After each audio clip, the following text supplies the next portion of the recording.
मुल्क पर काबिज गिरोह और इशराफिया मुल्की मुफाद पर जाती मुफादात कुर्बान करने की रिवायत आज भी बरकरार रखे हुए है। डॉलरों के इवज आम आवाम को मौत के मुंह में धकेला जा रहा है। ये सब कुछ अचानक नहीं हो रहा, ये मंसूबा बरसों पहले बनाया गया था। हालात को दानिस्ता बिगाड़ा गया, दहशतगर्दी दोबारा लाई गई और फिर ऑपरेशन के नाम पर लाखों बेगुनाहों को दरबदर करने का जवाज तराशा गया। इमरान खान के वफादार सिपाही मुराद सईद ने खतरे की घंटी 3 साल पहले ही जून 2022 में बजा दी थी और आवाम को बंद कमरे के मंसूबे से पेशगी मुतनब्बा कर दिया था।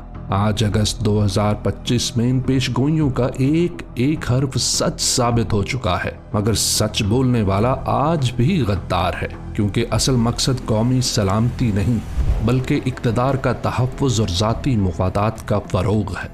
3 साल कबल ही मुराद सईद ने बताया कि हालात खराब किए जा रहे हैं, दहशतगर्दी लाई जा रही है। हमें बंदूक नहीं चाहिए, हमारा पैगाम है हमें अमन चाहिए, खुशहाली चाहिए, तरक्की चाहिए, हमें जंग नहीं चाहिए।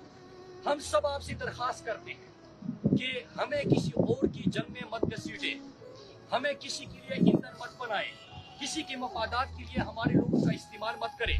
80,000 शहीद हुए, मजीद शहीद नहीं होने दूंगा। क्या रिजीम चेंज ऑपरेशन के दूसरे मरहले में अमेरिका को एयर स्पेस दिया गया है या दिया जा रहा है या उनके साथ कोई कमिटमेंट हुई है? हमारे इलाकों में इस वक्त जो सरगर्मियां हम खुद नोट कर रहे हैं, जो अपनी आंखों से देख रहे हैं, ये किसके आइमा पे हो रहा है?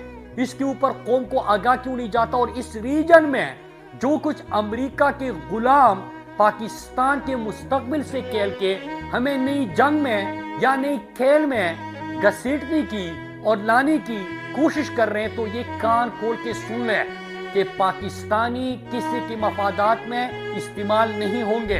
मैं अपने लोगों की लाशों के खिलाफ हूँ, मैं पराई जंग के खिलाफ हूँ, मैं लोगों को डॉलरों के लिए सौदा करने के खिलाफ हूँ। प्लानिंग ये भी की गई है बदकिस्मती से कि हमारे लाशों के ऊपर किसी कौमियत के नाम पे सियासत करने वाली जुमात की रिवाइवल।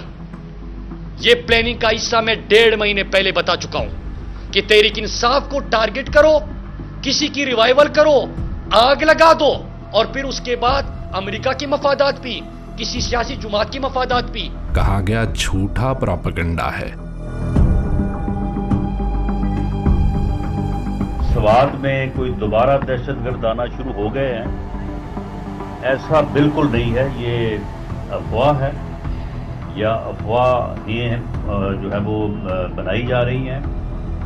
हमारे जो सिक्योरिटी के अदारे हैं वो पूरी तरह से अलर्ट हैं और आप रोज इस किस्म की खबरें आप तक पहुंचती हैं। पेशगी बताया कि ऑपरेशन का इरादा है, कहा गया गलत खबर है, ऑपरेशन नहीं होगा। बताया कि माजी की तरह डॉलरों के इवज लाखों अवाम को बेघर किया जाएगा। कहा गया ऐसा कुछ नहीं होगा, लेकिन वक्त ने साबित किया कि जिसे गद्दार डिक्लेयर करके उसके सर की कीमत लगाई गई। कि जब मैंने पहली दफा इस इशू को उठाया था तो ये कहा गया कि ये तो बहुत बड़े जो रीजन के अंदर और बड़े पावर गेम होता है, इसमें बात कर रहा है, इसको ये इख्तियार किसने दिया है? फिर हमें ये भी पता होता है कि सवाल हम एक से करते हैं, दूसरे के हुलिये में हमें धमकियां मिल जाती है, दूसरे के हुलिये में बंदा हमारे सामने आ जाता है। डर्टी हैरी ने हुक्म दिया है कि मुराद सईद चाहिए जिंदा या मुर्दा।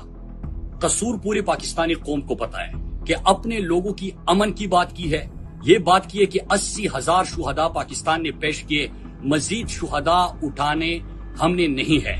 अमन के उस दाई मुराद सईद की एक एक पेशगोई सच साबित हुई। कौमी मुफाद को जाती मुफाद पर कुर्बान किया गया। मंसूबे के तहत हालात खराब किए गए। आज बाजौड़ की बेघरी शुरू।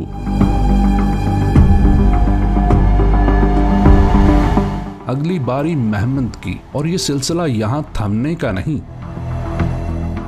मुराद सईद की सरबराही में अवाम ने अपनी मदद आप के तहत मालाकंड से 2 बार दहशतगर्दी को परे धकेला, मगर आज वहां मंसूबे के तहत दोबारा फैलाई जा रही है। अमन की आवाज उठाने वालों के घरों पर ग्रेनेड फेंके गए, आम आबादियों पर ड्रोन हमले हुए, टारगेटेड ऑपरेशन के नाम पर मासूम शहरियों को, जिनमें औरतें और बच्चे भी शामिल हैं, शहीद किया गया।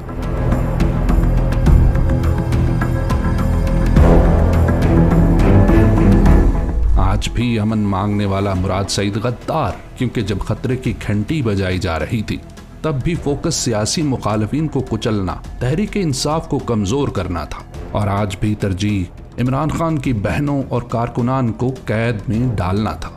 2022 سے آج تک ملٹری آپریشن کی راہ میں تحریک انصاف ہی سب سے بڑی رکاوٹ تھی، جس نے لاکھوں کو موبلائز کر کے امن کا جھنڈا بلند کیے رکھا۔